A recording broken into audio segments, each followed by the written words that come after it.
How's it going, everyone? WILDMAN here.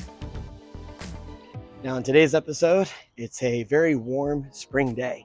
And when I say warm, I mean warm. So I'm going to have to be very careful about not overheating and making sure that I'm hydrated throughout this entire workout. Now, on today's giant set, I'm going to be doing, as you can see, the wagon wheels. I'm going to be doing deadlifts. I'm going to try to work up to a max rep. I don't know what it's going to be or what the weight's going to be, so we're going to have to see as I go up in the weight. I'm also going to be doing that circus dumbbell as well, and I increased the weight from the last video. Last video, I think it was 80 pounds, the entire strength giant set. Now I'm going to do it for 100 pounds while going up in weight, so that should be interesting. And I'm also going to be jump roping as well to get my conditioning down and to make sure that I'm staying nice and warm as I progress in weight. But it's so hot outside, I don't think I have to really worry about that. So let's pop into today's workout and let's get started. So on today's strength giant set, I'm going to be doing, like I said, the circus dumbbell. I'm going to be doing 100 pounds the entire time. And you can see it's a pretty easy weight for me. So that's not really that big of a deal. But you'll see that as the weight gets heavier on the deadlift and as the sun beats down on me because it was a very hot day, I start to become lazy and complacent and a little tired with the circus dumbbell. And so even though it remains the same weight, it actually feels heavier as I go along just because of the elements surrounding me. And I'm going to be using that wagon wheel deadlift today. I'm going to start off, there's kind of two goals I'm trying to go with here. I'm trying to see how much I can go up with no belt and with no straps and just doing a straight lift. And then I'm going to put the straps on and the belt on once I feel like I can't do anymore. And I'll be doing some jump ropes in between as well for conditioning for my shoulders and my legs and just for my timing as well. That's going to be the strength giant set for today. And what I love about the wagon wheels is you can just add weights on so easy. There's no hassle with them. That's one of the benefits of working with the wagon wheels. And if you watch my videos recently, you kind of know that I like to throw in the circus dumbbell now on the same days as my deadlift. And there's two reasons for that. Number one is I never really get a chance to work with the circus dumbbell because I always want to do the log or the axle clean and press first. So this is a good way to get some practice in. And number two, doing the circus dumbbell is kind of like throwing a baseball.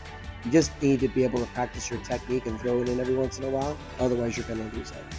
And a lot of people really don't like wagon wheels, especially like very technical deadlifters. They think that wagon wheels are quote unquote cheating. And really, there's two reasons why I like working out with the wagon wheels. The first reason is it's a good variation lift to the deadlift. Because if you're only doing the deadlift, then you're only going to get good at the deadlift and nothing else.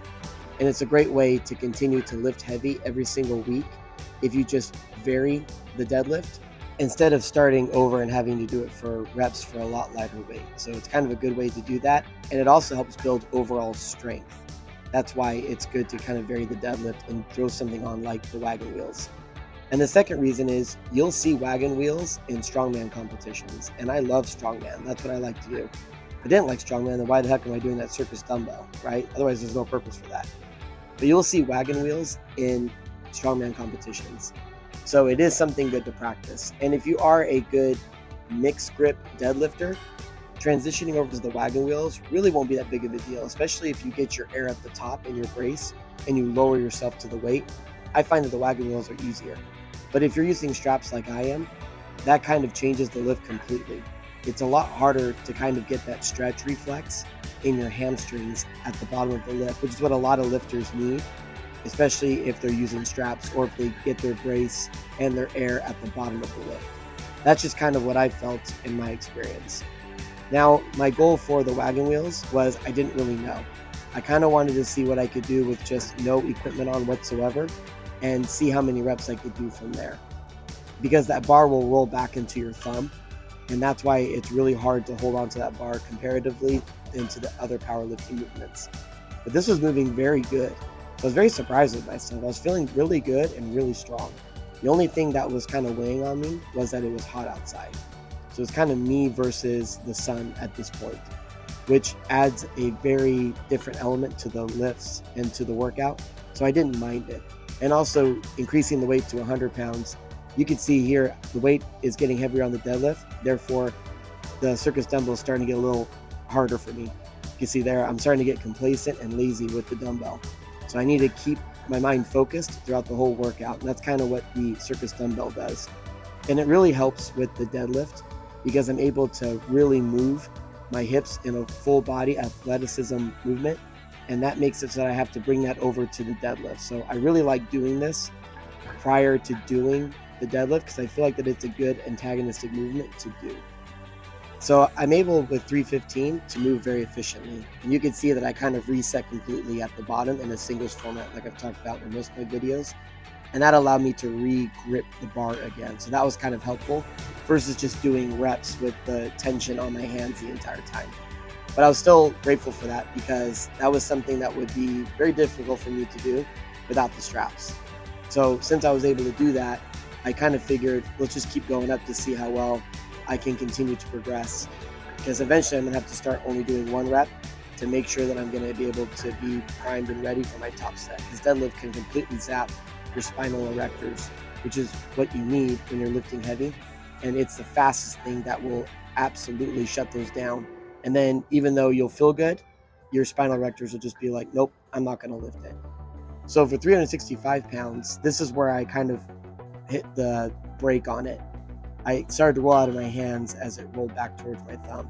So unfortunately, it was time to put on gear and to start thinking about how I'm going to get to my rep max for whatever weight that I felt was good. And you'll see later on the circus dumbbell what I'm talking about when I say my spinal erectors are completely shot out. It looks like, 100 pounds has turned into like 130 pounds.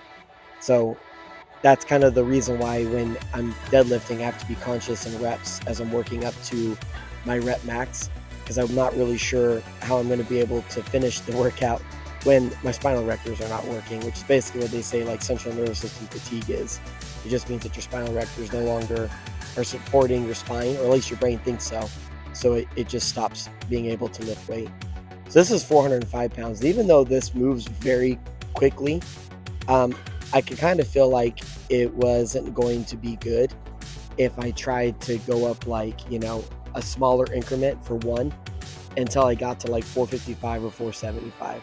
So what I just decided to do was, let's just jump to 455 pounds. And because I know I'm going to do it, but I figured the first rep was going to be kind of difficult to get off the ground. And then I would just have to grind out how many reps I think I could get. So it seemed like a solid plan, because if I felt like I was going up to one more rep, like 455 or 475, I would have probably only been able to do one, and it would have been a grind. And then I wouldn't be able to do reps anymore. So this is 455 pounds with the wagon wheels. And although the first rep goes up very quickly, it was a grind in my brain. So the whole goal here now is just to remain that tension on that bar and never let it completely decompress into the ground. And once I got to 3, man, I was like, man, I might be able to hit like 5 reps, which would just be stellar. And that 5th one was a grind and I had to hitch, but it went. So I was very happy about that, because that teaches me how to grind past my knees when it's just below the knee. So I was very happy with that. But since I was absolutely fatigued from that deadlift for those reps, love the wagon wheels, because you could just throw those weights off like that. It's so easy to do. And you could just slide them off too at one point. So, but I decided for the variation giant set that I was just going to do deadlift rows. So what you do is you do a deadlift first, and then you get to the knee, and then you just row from the knee, and you keep that straight line to your midsection. And it's very little weight, but it felt heavy in my hands, because again, those deadlifts absolutely shut down my spinal erectors. So this is just the only way to make sure that they're getting some extra work in there and that they're still practical. And now, because I'm so tired from the deadlifts and the heat, and I'm doing those deadlift rows, lifting this dumbbell was super hard for me. It felt like it was like 140 pounds in my hands. Even though in the beginning you could see how effortlessly I was lifting it from the ground and lifting it to my shoulder with ease. Now I'm really fighting that now, and this is turning into a really hard workout to try to finish doing those circus dumbbell clean and presses. And the jump ropes as well. I mean, I was just feeling absolutely fatigued. But I only had to do 2 rounds. So I was able to bang out 10 reps of these, of deadlift rows, finish the last sets of my circus dumbbell, and then all I had to do was just finish my jump ropes. And that was pretty much the bulk of my workout for the day. And I was very happy that I was able to get that done. and no injuries occurred, and it was a solid workout.